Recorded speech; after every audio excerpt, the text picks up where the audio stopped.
Recorded Books and RB Digital present Thomas Jefferson's Education by Alan Taylor, narrated by Jason Culp. For Pablo, Ana, Isabel, and Camila Ortiz, and in memory of Jan Lewis and Wilson Smith. This institution will be based on the illimitable freedom of the human mind, for here we are not afraid to follow truth wherever it may lead. Thomas Jefferson, 1820. Is this the fruits of your education, sir? A slave, addressing Thomas Jefferson, 1808. Introduction. In his oldest surviving letter, written on June 14, 1760, Thomas Jefferson discussed his education.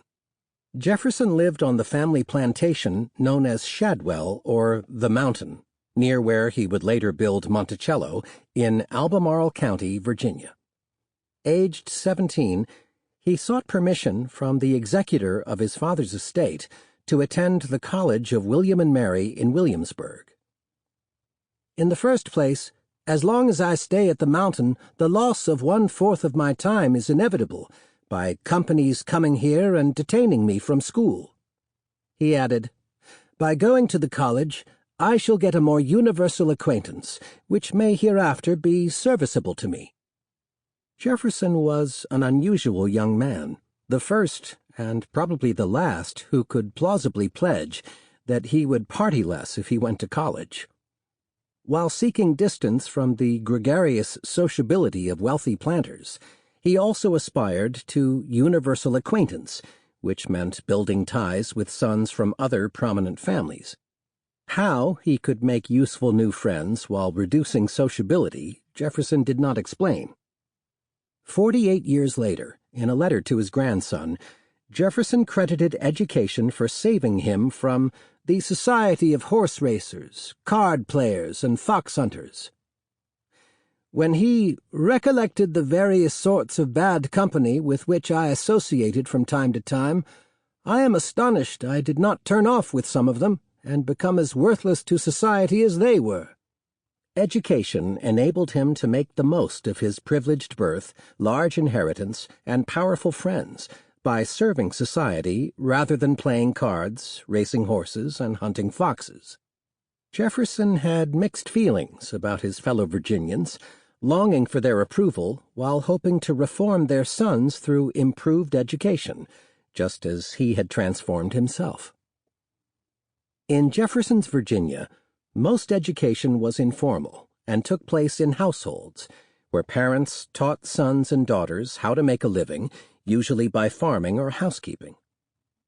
This book deals instead with formal schooling, which was limited and sporadic for most Virginians, who acquired basic literacy from a few months in a crude neighborhood school. Only the wealthiest families could afford further education.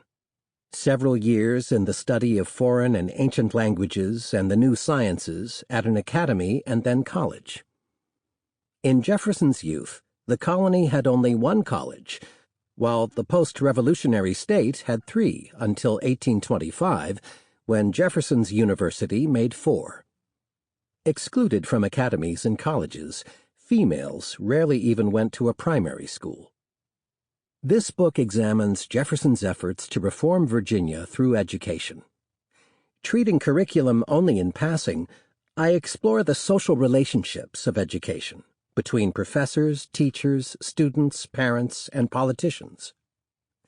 In this version, Jefferson's social context in Virginia looms even larger than his unique personality and career achievements. Slavery dominated that society, affecting everyone and every institution, including schools. Enslaved labor subsidized education for masters, but complicated attempts to school common whites, limited female education, and blocked literacy for black Virginians. The profits of slavery also underwrote the planter hedonism that so troubled Jefferson as antithetical to self-discipline and study. The story told here Sample complete. Ready to continue?